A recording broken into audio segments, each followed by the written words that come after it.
नमस्ते। आज हम एक ऐसी नदी की कहानी जानेंगे जो सच कहूं तो समय की धारा को ही चैलेंज करती है। सोचिए, एक ऐसी नदी जो पहाड़ों और रेगिस्तानों के बीच कहीं छिपी है और अपने अंदर लाखों करोड़ों सालों के राज दबाए बैठी है। अच्छा, अगर कोई पूछे कि दुनिया की सबसे पुरानी नदी कौन सी है, तो जाहिर है मन में नील, अमेज़न या शायद गंगा नदी का नाम आएगा। लेकिन असली जवाब इन सबसे कहीं ज्यादा पुराना और सच कहूं तो हैरान कर देने वाला है। इसका जवाब छिपा है ऑस्ट्रेलिया के विशाल रेगिस्तानों के बीच। जी हाँ, हम एक ऐसी नदी की बात कर रहे हैं जो तब भी बहती थी जब डायनासोर ने इस धरती पर कदम भी नहीं रखा था। तो चलिए पर्दा उठाते हैं इस राज से। इस रहस्यमयी नदी का नाम है फिंके, और वहां के जो मूल निवासी हैं वो इससे हजारों सालों से लारा पिंटा के नाम से जानते हैं। ये नदी निकलती है सेंट्रल ऑस्ट्रेलिया की मैकडॉनल पर्वत श्रृंखला से, और जब इसमें पानी होता है ना, तो ये करीब 600 से 750 किलोमीटर का लंबा सफर तय करती है और आखिर में सिम्पसन रेगिस्तान में जाके खो जाती है। लेकिन यहाँ एक बहुत ही मजेदार पैराडॉक्स है। दुनिया की सबसे पुरानी नदी और ज्यादातर समय सूखी रहती है। जी हाँ, ये एक एफेमेरल यानी कि अल्पकालिक नदी है। इसका मतलब ये सिर्फ तब बहती है जब बहुत तेज बारिश होती है। बाकी पूरे साल ये बस रेत का एक सूखा बिस्तर और कहीं-कहीं छोटे-छोटे पानी के गड्ढों जैसी दिखती है। और बस यहीं से असली पहेली शुरू होती है। देखिए, फिनके नदी सिर्फ अपनी उम्र की वजह से खास नहीं है, बल्कि ये इसलिए भी अनोखी है क्योंकि ये जियोलॉजी मतलब भूविज्ञान के कुछ बेसिक नियमों को ही चुनौती देती हुई नजर आती है।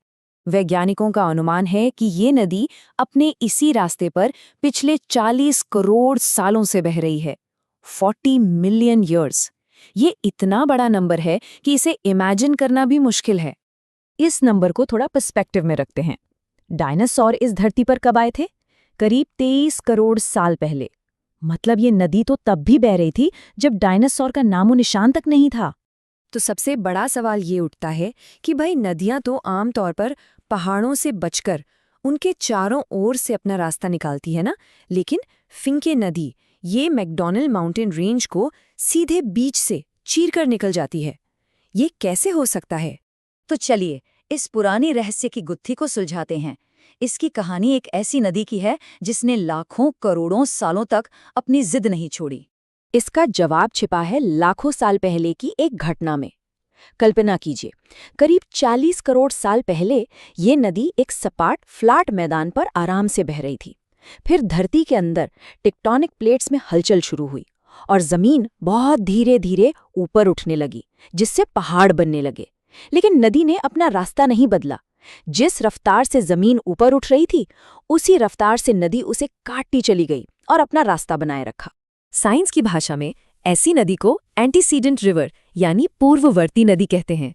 मतलब एक ऐसी नदी जो जमीन के ऊपर उठने से भी पहले से वहां मौजूद थी और उसने जमीन के बदलाव के बावजूद अपना रास्ता नहीं छोड़ा। दुनिया में ऐसी नदियां बहुत ही कम हैं और फिंके नदी इसका सबसे शानदार उदाहरण है। लेकिन देखिए, फिंके की कहानी सिर्फ चट्टानों और करोड़ों सालों की नहीं है। यह हजारों सालों से इंसानी संस्कृति और जीवन की भी कहानी है। वहाँ के जो मूल निवासी हैं, एरेंटे लोग, उनके लिए ये नदी सिर्फ पानी का एक जरिया नहीं है, ये लारापिंटा है।